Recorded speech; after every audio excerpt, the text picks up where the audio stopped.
Berliku-liku kehidupan ini,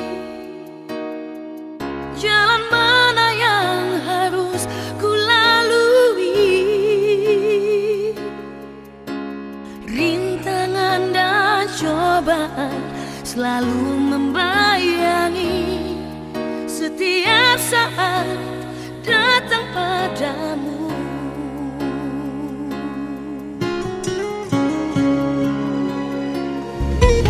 Layangkan pandang di awan-awan, sejenak anganku bertanya-tanya, dapatkah hati ini bagaikan pelangi, setiap saat pancarkan damai.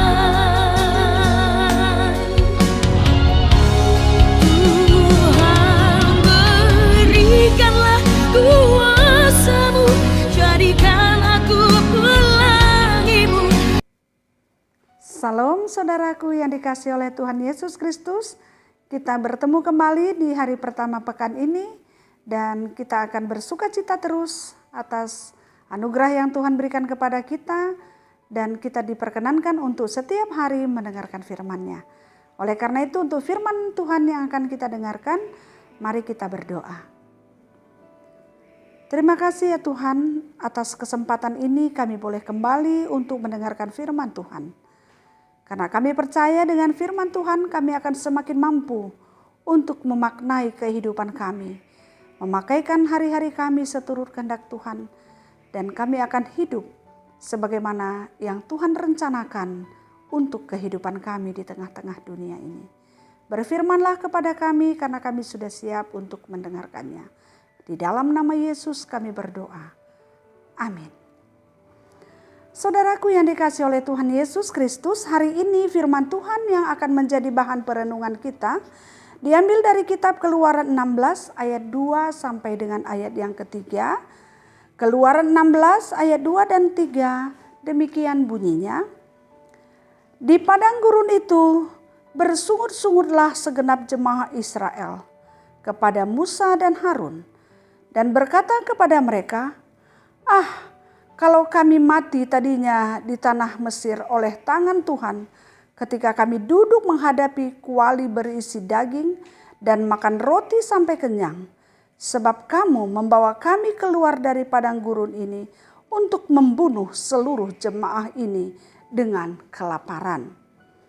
Saudaraku yang dikasihi oleh Tuhan Yesus, mujizat luar biasa sudah terjadi, di mana laut terbelah dua. Bangsa Israel sudah melewatinya, dan bangsa Mesir, pasukan Mesir semuanya mati di tengah lautan ketika Tuhan mempersatukan kembali air itu. Kejadian luar biasa sudah diperlihatkan oleh Tuhan kepada bangsa Israel. Tapi ternyata tidak dimaknai oleh bangsa itu di dalam iman. Kejadian-kejadian itu tidak memberi kesan iman di dalam hati mereka. Malah mereka ketika menghadapi tantangan berikutnya, mereka sungut-sungut seolah-olah lupa akan apa yang sudah terjadi di dalam perjalanan kehidupan mereka. Lupa akan kebahagiaan, yang diingat hanya apa yang terjadi sekarang. Yang mereka ingat hanya sakitnya, tapi tidak mau bersyukur atas pengalaman-pengalaman luar biasa yang Tuhan sudah sampaikan dan mereka sendiri sudah menyaksikannya. Sehingga mereka bersungut-sungut kepada Musa dan Harun dalam menghadapi kesulitan yang mereka rasakan. Mereka katakan lebih baik di Mesir, lebih baik makan daging di Mesir walaupun mereka mati, tapi diperhadapkan dengan makanan. Lebih baik mereka di sana daripada di perjalanan pulang.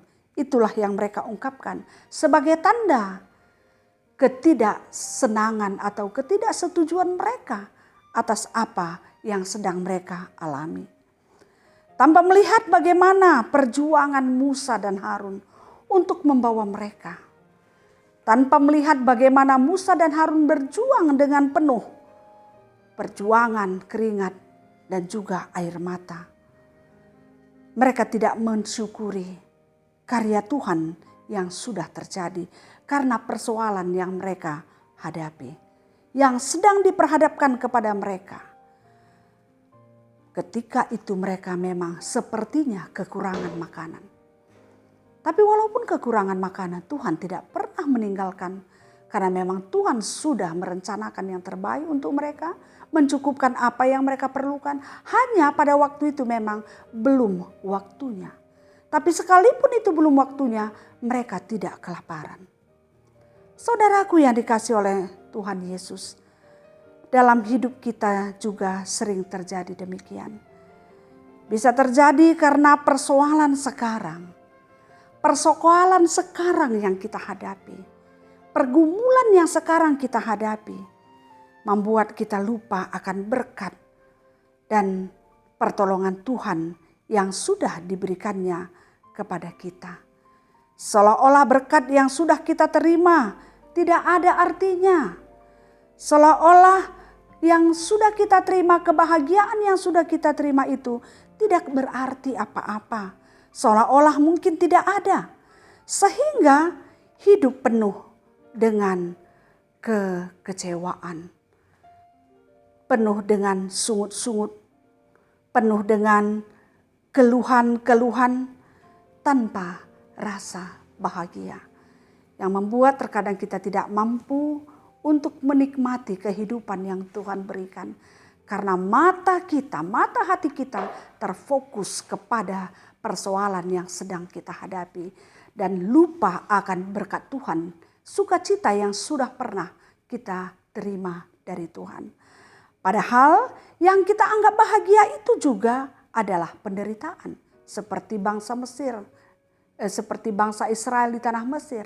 Dia anggap di Mesir makan daging itu adalah kebahagiaan, padahal itu adalah penderitaan mereka. Bapak, Ibu, dan saudara-saudara sekalian, ingatlah, hidup kita bagaikan rangkaian perjalanan panjang. Ada suka dan ada juga duka yang akan silih berganti terjadi dalam hidup kita. Tapi kita harus ingat, kita harus akui bahwa semua itu dibungkus oleh kasih sayang Tuhan di dalam hidup kita. Sehingga kita tidak perlu kecewa. Tapi yang perlu adalah kita jalani dengan rasa syukur, ketabahan, dan sabar untuk menantikan jawaban Tuhan dan pertolongan Tuhan. Oleh karena itu, melalui firman ini kami mau katakan, selamat menghayati kasih Tuhan dan memaknai setiap pengalaman kehidupan kita. Karena tidak ada perjalanan hidup dan pengalaman hidup yang tanpa seizin Tuhan, yang sia-sia. Tapi Tuhan punya rencana yang indah dan segala sesuatu ada artinya di dalam Tuhan. Demikianlah firman Tuhan yang boleh kita dengarkan pada hari ini. Tuhan memberkati sehingga bertumbuh dan berbuah di dalam hidup kita yang bisa kita nikmati dan juga dinikmati orang yang ada di sekitar kita. Kita berdoa. Terima kasih Tuhan atas firman yang sudah kami terima pada saat ini. Tolong kami Tuhan untuk boleh selalu mereview dalam hidup kami, dalam hati kami, dalam ingatan kami akan sukacita, berkat, kebahagiaan yang Tuhan berikan dalam hidup kami. Dan mungkin pada saat kami menghadapi persoalan kehidupan, terkadang mata hati kami hanya tertuju kepada persoalan dan pergumulan kami, tanpa mengingat bagaimana besarnya kasih sayang Tuhan dalam hidup kami. Oleh karena itu Tuhan mampukan kami untuk boleh senantiasa mengingat tentang kasih Tuhan. Kami boleh memaknai, mengartikan setiap perjalanan kehidupan kami. Dan ketika kami menghadapi persoalan, kami tidak lupa bersyukur kepada Tuhan dan menghadapinya dengan sabar, tenang, dan penuh kerendahan hati di hadapan Tuhan.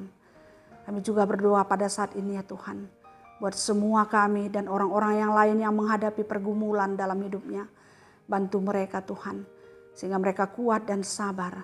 Dan pada waktunya mereka juga merasakan bagaimana Tuhan akan membantu dan menolong serta mengangkat mereka dari penderitaannya. Dan terkhusus juga kami berdoa pada saat ini ya Tuhan, bagi saudara-saudara kami yang mengalami pergumulan kehidupan karena virus corona, dampak virus corona yang terdampak kepada masalah ekonomi, usaha, kesehatan, dan juga hal-hal yang lain. Ya Tuhan, kami mohon berkenanlah Engkau untuk menolong kami semuanya. Biarlah virus corona boleh berlalu, boleh hilang, boleh lenyap. Dan ajar kami juga masyarakat untuk boleh mendukung lenyapnya virus ini dengan cara mengikuti protokol kesehatan. Terima kasih ya Tuhan, berkati hidup kami hari ini. Biarlah hari ini boleh menjadi hari yang penuh sukacita dan bahagia bagi kami semua. Hidup kami berarti bagi orang lain, keluarga kami dan sesama kami.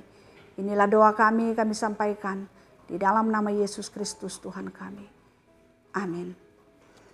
Bapak Ibu, demikianlah firman ini sampai kepada kita hari ini. Kiranya damai sejahtera yang datangnya dari Tuhan, yang melampaui segala akal dan pikiran kita, menyertai kamu sekalian dari sekarang sampai selamanya. Amin. Tuhan berikanlah kuasa.